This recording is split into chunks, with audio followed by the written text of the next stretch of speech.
எல்லா நண்பர்களுக்கும் வணக்கங்க. புதுசா அரசியல் தெரிஞ்சுக்க விரும்புறவங்க, அரசியல்னா என்ன, இங்க அரசியல்ல என்னென்ன நிலவரம் நடந்துட்டு இருக்கு, தாவேக்காவை சரியா ஆதரிக்க நினைக்கிறவங்க, சரியா எதிர்க்கிறவங்க, இவங்க எல்லாருக்குமான சேனலா நம்மளோட சேனல் இருக்கும். நம்மளோட சேனல் பேரு அரசியல் அறிவோம். சரியான அரசியல் இங்க தமிழகத்துல நடக்கணும். அதுக்காக தான் இந்த சேனல் தொடங்கியிருக்கேன். நான் இப்போ இந்த சேனல் ஆரம்பிக்கும் போது தாவேக்காவுக்கு ஆதரவாக தான் தொடங்குறேன். அதனால தாவேக்காவுக்கு ஆதரவாக தான் நம்ம பேச போறோம். இதுல தவறுகள் நடக்கும்போது நம்ம கண்டிப்பா அதை சுட்டி காட்ட தான் போறோம். அதை பத்தி கேள்விகள் எழுப்ப தான் போறோம். இப்போ தமிழ்நாட்டுல நிறைய பேர் சமூக ஆர்வலர்கள் எல்லாரும் என்ன கேட்குறாங்கன்னா, சட்ட ஒழுங்கு சரியில்லைன்னு கேட்குறாங்க.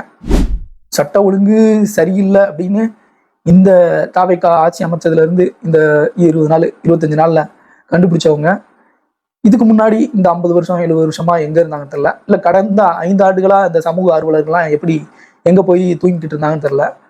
அப்போ இருந்த குற்றங்கள் தான் இன்னமும் நடந்துகிட்டு இருக்கு. நீங்க எல்லாரும் கேட்கலாம், அப்ப புதுசா ஆட்சி அமைஞ்சிருச்சே, மாற்றத்தை கொண்டு வந்துட்டோம்னு சொல்றீங்களே, அப்போ இன்னமும் அந்த குற்றங்கள்லாம் நடக்கதானே செய்யுது, அப்புறம் என்ன மாற்றங்கள் நிகழ்ந்திருக்குன்னு நீங்க கேட்கலாம். ஏற்கனவே நடக்கிற குற்றங்களை முழுமையா சரி செஞ்சிட முடியாது. அது நடக்கவே நடக்காதுன்னு சொல்லி ஒரு சக்திமான், ஒரு சூப்பர்மேன், ஒரு ஸ்பைடர் மேன் மாதிரியோ விஜய் வந்து காப்பாத்துவாரு, இந்த மாதிரி நடக்கவே நடக்காது அப்படின்னு நம்ம சொல்ல முடியாது. இது எப்போ குறையும்னா, முதல்ல சரியான தண்டனைகள் குற்றவாளிகளுக்கு கிடைக்கணும். அதுக்கு இந்த அரசு எப்படி நடவடிக்கை எடுக்க போகுது, என்னென்ன செய்ய போறாங்கன்றத நம்ம கொஞ்சம் அவங்களுக்கு கால அவகாசம் கொடுத்து தான் பார்க்கணும்.